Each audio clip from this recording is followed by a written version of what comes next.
जय श्री राम। जय श्री राम। अयोध्या संघर्ष की गाथा चतुर्थ अध्याय में आप सबका हार्दिक स्वागत, वंदन, अभिनंदन। अभी तक आप सबने जाना अयोध्या संघर्ष की गाथा में अयोध्या की उत्पत्ति के बारे में, इक्ष्वाकु वंश के बारे में, भागीरथ जी के बारे में, राजा दिलीप के बारे में, रघुवंश के बारे में, रघु जी के बारे में। और इसके लिए मैं धन्यवाद देता हूँ मुख्य वक्ता, इस शो के सूत्रधार श्री राजकुमार सोनी जी का। जय श्री राम राजकुमार जी। जय Shri Ram Rajesh ji. Political creation house के सभी दर्शकों को, मित्रों को, दोस्तों को, शुभचिंतकों को नमस्कार करते हुए माँ सरस्वती की श्री चरणों में वंदन करते हुए आप सभी को प्रणाम करता हूँ, जय श्री राम कहता हूँ। राजकुमार जी, रघुवंश के बारे में चर्चा चल रही थी। जी जी। और महाराज रघु के बारे में आपने बताया अभी जिस तरह से ये जो उक्ति बनी है और दर्ज है उक्ति जनमानस के हृदय में कि रघुकुल रीत सदा चली आई, प्राण जाई पर वचन न जाई। तो किस तरह से राजा रघु ने एक जो चरित्र पेश प्रस्तुत किया आम जन के मन में कि सदियों से अमर हो गए वो। और रघु के बाद जो रघुवंश है उसमें किस तरह से शासन चला गया? राजेश जी, रघुकुल रीत सदा चली आई, प्राण जाए पर वचन न जाई। अब आप ये देखिए कि रघुवंश के समय ये उक्ति या दोहा शुरू हुआ, उसके बाद रघुवंश में जितने भी राजा हुए सबने इसका पालन ईमानदारी से किया। उनका जो कौल करार था, उनका जो सत्यनिष्ठा थी, उनका तप था, शौर्य था, उनकी वचनबद्धता थी, उसमें कहीं फर्क नहीं आया रघुकुल के। उसके बाद ये क्योंकि रघुकुल में रघु के बाद 29 राजा हुए हैं। रघु, अज के बाद दशरथ, राम। राजकुमार जी, मेरा निवेदन है कि महाराज अज से इसे शुरू कीजिए, क्योंकि दशरथ और श्री राम ये जो पिता पुत्र के जो संबंध थे उसने भारतीय संस्कृति को अमर कर दिया। प्रभु श्री राम का अवतरण हुआ तो राजा अज से आप इसे प्रारंभ करें।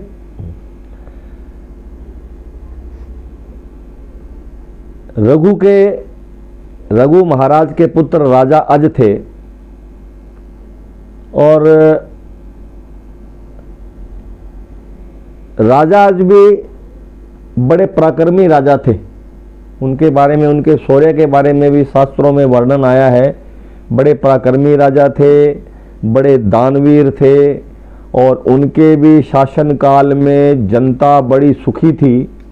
वो भी अपने द्वारे आए हुए ब्राह्मण को, भिक्षा मांगने वालों को, जो भी उनके द्वारे मदद मांगने आता था, सहायता मांगने आता था, उसको खाली नहीं लौटाया।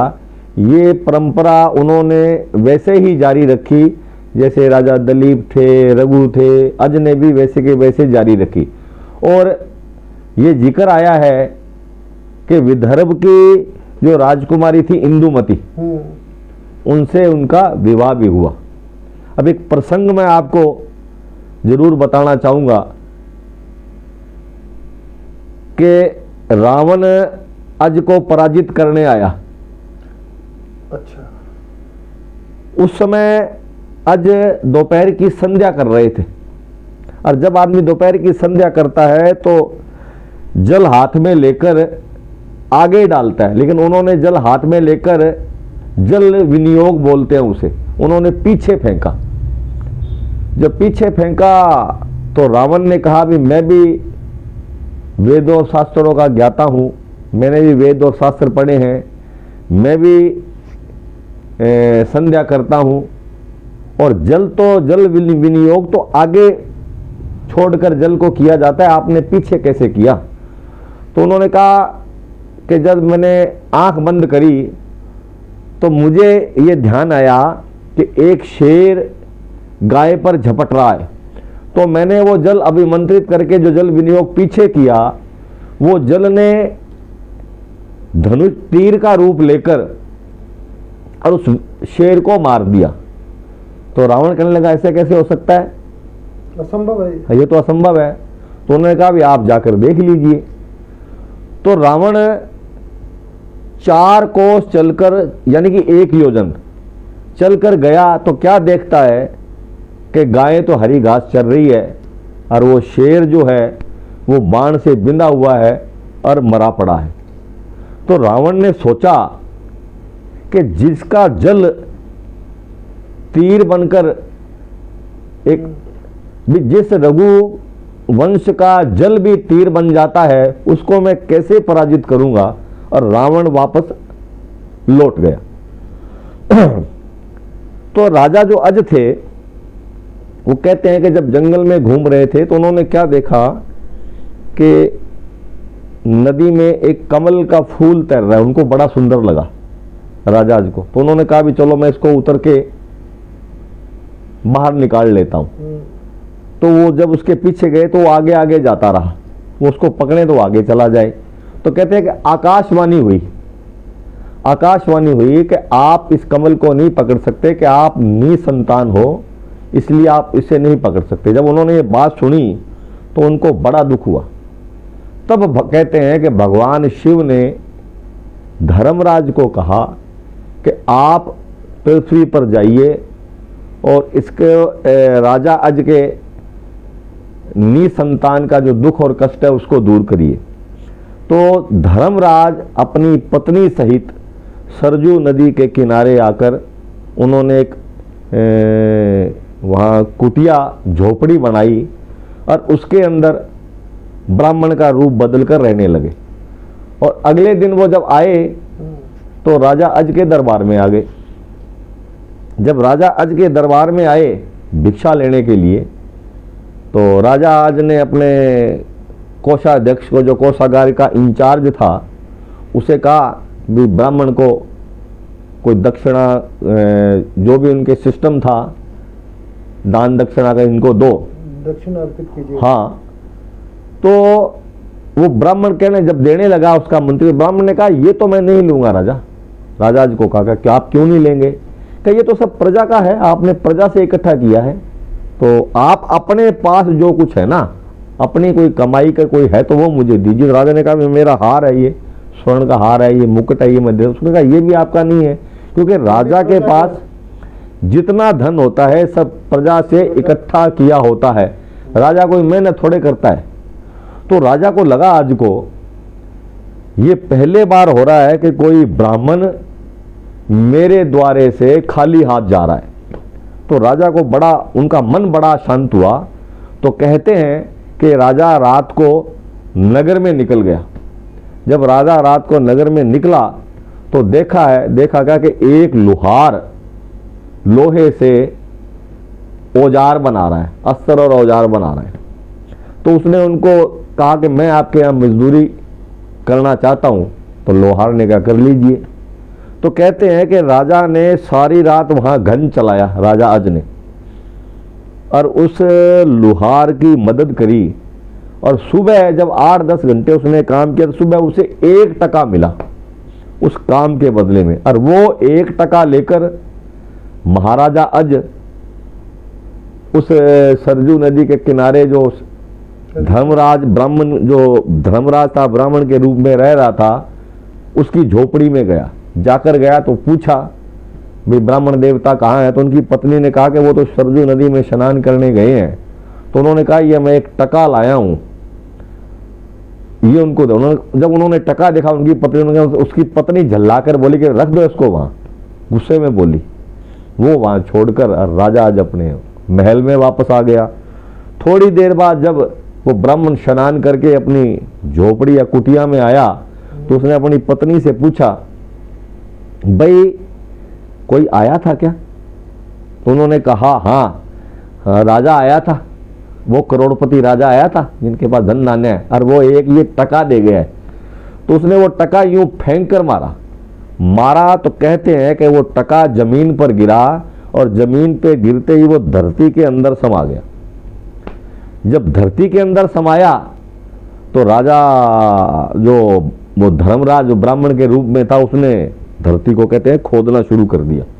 जब थोड़ा सा खोदा तो उसमें से एक रथ निकला, थोड़ा और खोदा तो दूसरा रथ निकला, फिर थोड़ा और खोदा तो उसमें से तीसरा रथ निकला, फिर और खोदा तो एक चौथा रथ निकला, फिर और खोदा तो पांचवा निकला, और जो रथ निकल रहा था वो आकाश की तरफ जा रहा था। यूं, हाँ, यूं करते करते 9 रथ निकले उसके अंदर से, और जब 9 रथ निकले सारे आकाश की तरफ, उन्होंने फिर और खोदा तो एक 10वां रथ फिर निकला, जो स्वर्ण का रथ निकला, और उस रथ के अंदर एक छोटा सा बालक बैठा था। वो आया तो उस ब्राह्मण ने उसको अपने अंक में ले लिया, अपनी बाहों में ले लिया, और कहा भी ये राजा अज को दे दूंगा उनके पुत्र के रूप में। और वो उन्होंने ले जाकर राजा अज को दिया भी ये आपका पुत्र है। तो उन्होंने कहा भी इसका नाम क्या करेंगे? उन्होंने कहा भी ये 10वें रथ में निकला है ये, इसलिए इसका नाम 10 रथ कहलाएगा ये। तो अज ने कहा भी जो अपना रथ 10 दिशाओं में चला सकता है, 10 दिशाओं में, वैसे तो अपने 8 दिशाओं के बारे में सुना हुआ है, जो अपना रथ 10 दिशाओं में चला सकता है उसका नाम दशरथ। तो दशरथ का जन्म ऐसे हुआ और ये राजा दशरथ ऐसे कहलाए। अब 10 दिशाएं कौन सी हैं? पूर्व, पश्चिम, उत्तर, दक्षिण, फिर उसके बाद आग्नेय कौन, ईशान कौन, वायव्य कौन, नैऋत्य कौन। लेकिन उन्होंने कहा भी 2 कौन और है, उधर्व और अधस्थ, उधर्व और अधस्थ। तो ये 10 दिशाएं हैं। तो ये अपना रथ 10 दिशाओं में राजा दशरथ चलाते थे, ऐसा जिक्र आया है शास्त्रों में। तो राजा जब अज के बाद, उसके बाद क्या हुआ, उसके बाद एक प्रसंग मैं आपको और बता रहा हूं कि राजा अज अपनी पत्नी इंदुमती के साथ जब वन में घूम रहे थे तो नारद की वीणा पे लगी हुई एक माला उनके सर पर आकर गिरी। जब उनके सर पर आकर गिरी और वो गिरते ही वो जमीन पर गिर गई और उनके बीच में से एक लौ निकली और वो फिर वो स्वर्गलोक को चली गई। यानी कि वो इस मानव रूपी अपने शरीर को उन्होंने छोड़ दिया। तो महाराज आज तो रोने लगे। तब नारद जी वहां प्रकट हुए। तो नारद जी ने कहा भाई ये पूर्व जन्म में इससे पहले अप्सरा थी, इसका नाम था हरणी। तो उस समय तृणबिंदु नाम के एक ऋषि तपस्या कर रहे थे। इंद्र को लगा ये तपस्या से कहीं मेरा राज सिंहासन ना छीन ले, तो उन्होंने इनकी तपस्या भंग करने के लिए उस हरणी अप्सरा को भेजा। जब हरणी अप्सरा को भेजा तो उस ऋषि ने ये श्राप दिया भाई आप मानवीय रूप में जन्म लोगे। तब वो कहते हैं इंदुमती के रूप में इस संसार में आई और उनका वो विदर्भ की राजकुमारी बनी और उनसे अज से उनका विवाह हुआ। तो जब वो चली गई, स्वर्गलोक को चली गई, और राजा अज ने बड़ी कोशिश की उनको मिलने की, पाने की। उसके वियोग में कहते हैं कि राजा अज ने अपने प्राण त्याग दिए। जब राजा अपने अपने प्राण त्यागे तो शास्त्रों में ये जिक्र आया है कि दशरथ जो थे उस समय केवल 8 माह के थे। और जब 8 माह के थे तो कहते हैं कि उनका लालन पालन पोषण एक मरु आचार्य थे, मरु धनवा, उस समय उन्होंने उनका लालन पालन पोषण धनुर्विद्या सारा उनका सिखाया। अब महर्षि गुरु वशिष्ठ ने कहा भाई इस राज को कौन चलाए? तो कहते हैं कि सुमंत्र नामक जो उनका मंत्री था, उस समय वो बड़ा विद्वान था। सुमंत्र, हाँ, वो बड़ा बुद्धिमान था और युद्ध कलाओं में भी पारंगत था। उसने 18 वर्ष तक सुमंत्र ने अयोध्या का, रघुवंश का राज चलाया। तो ये दशरथ, फिर कहा जाता है कि जब दशरथ बड़े हुए 18 वर्ष के बाद, उन्होंने राजपाट जब उनके जिम्मे आया, तब उन्होंने कहा कि मैं अपनी सीमाओं का विस्तार करूं। तो दशरथ दक्षिण कौशल के, मैं एक निवेदन करना चाहता हूं, जिस तरह का आपने प्रसंग सुनाया जीवंत ये प्रसंग है। तो जितनी भी रामलीलाएं होती हैं, हाँ। अधिकतर हम लोग देखते हैं कि जो सुमंत होते हैं, हाँ, दशरथ की आयु अधिक होती है हाँ, और सुमंत की आयु कम दिखाई जाती है। हाँ, हाँ, अन्यथा ये विपरीत है, जिस तरह से आपने बताया हाँ, राइट। कि सुमंत को जो उनका स्थान है, मैं सभी जो रामलीला आयोजन करते हैं उनसे भी निवेदन करना चाहता हूँ हमारे चैनल के माध्यम से कि सुमंत जी ने दशरथ जी को हाँ, मतलब प्रत्यक्ष मानकर जो शासन को चलाया, राजा मानकर चलाया, हाँ, हाँ। तो उन्हें उनका उचित स्थान प्रदान करना चाहिए।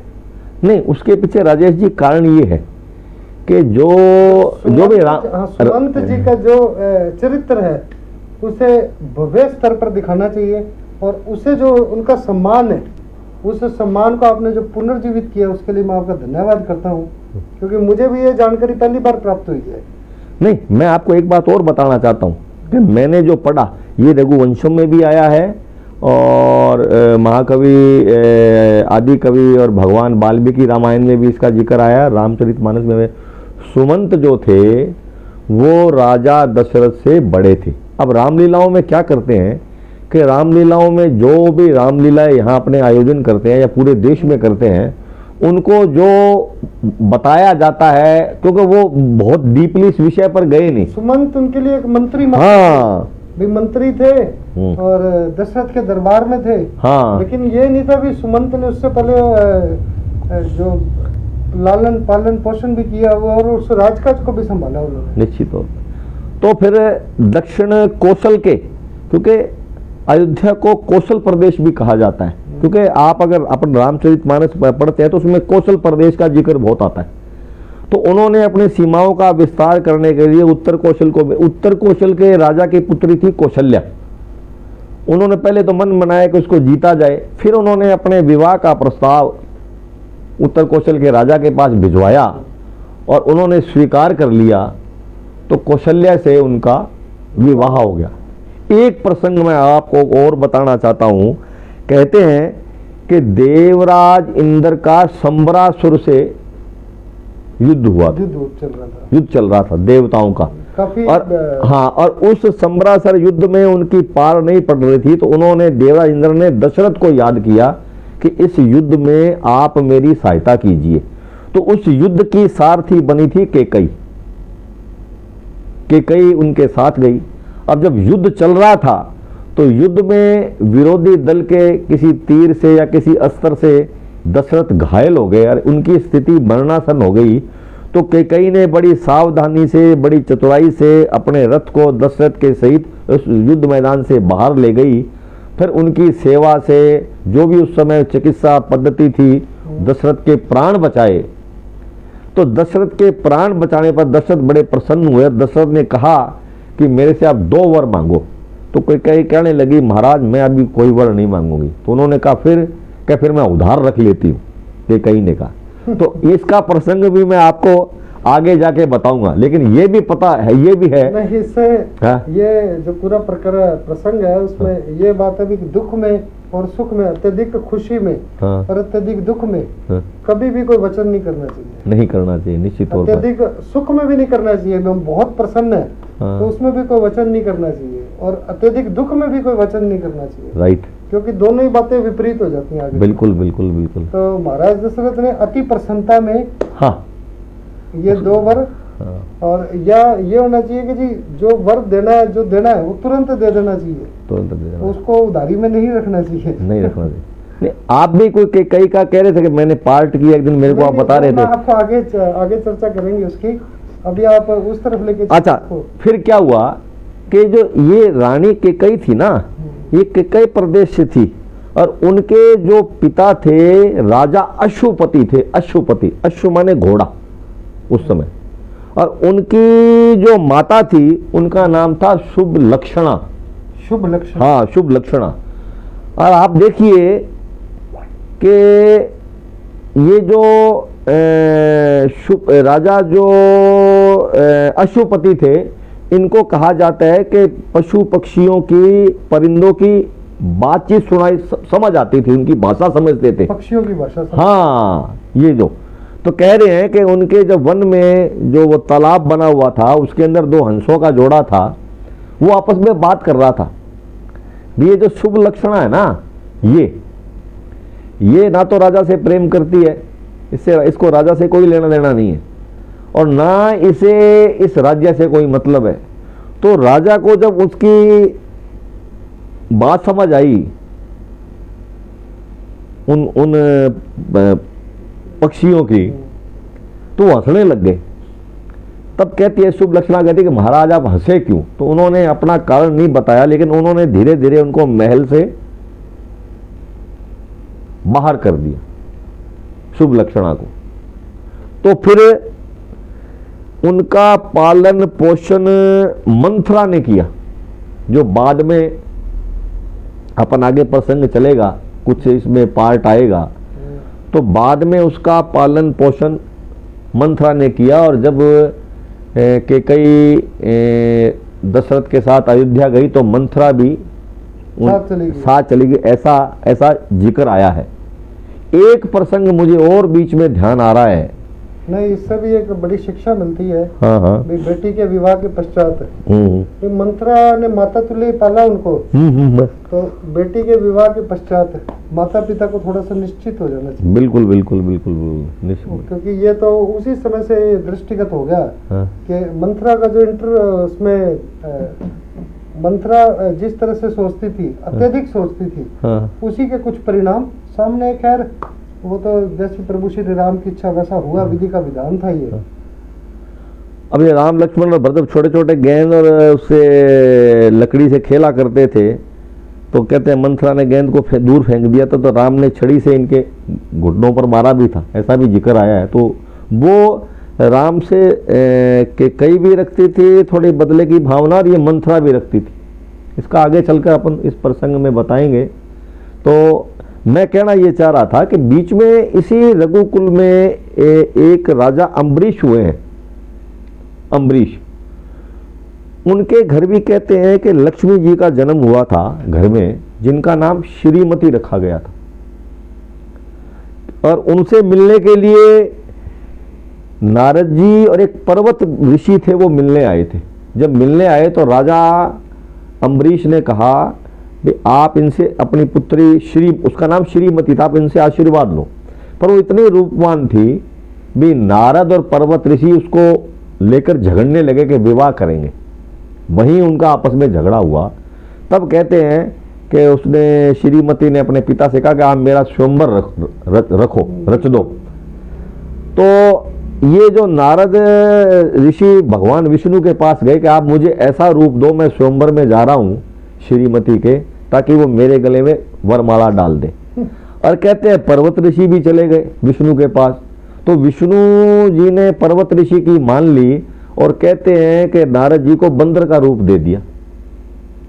और जब वो उस स्वयंवर में आए तो राजा हंस रहे थे नारद का बंदर का रूप देखकर। और बाद में जब उन्होंने, नारद जी ने कहते आईने में देखा, तब भी मैं तो बंदर हूं लो, इसलिए मेरे पास। तब उन्होंने विष्णु जी को श्राप दिया था कि आप भी इस पृथ्वी पर आओगे, मनुष्य जन्म में आओगे, तो और आपको पत्नी का वियोग सहना पड़ेगा, और वानर की सहायता लेनी। हाँ, वानर की सहायता लेनी पड़ेगी। तो ऐसा प्रसंग आया है। चलिए, मैं सभी दर्शकों का फिर से अभिवादन करता हूँ, और कल का शो हम शुरू करेंगे श्री राम से, और पूरा इसमें चरित्र वर्णन होगा, और उसके बाद जो उनकी पीढ़ी है श्री राम की आगे की। हाँ, तो मिलते हैं फिर से। जय श्री राम। अयोध्या संघर्ष की गाथा आप देखते रहिए, कल फिर इसी समय पे लगभग 8 बजे के करीब। धन्यवाद। जय हिंद, जय भारत। जय श्री राम। जय श्री राम।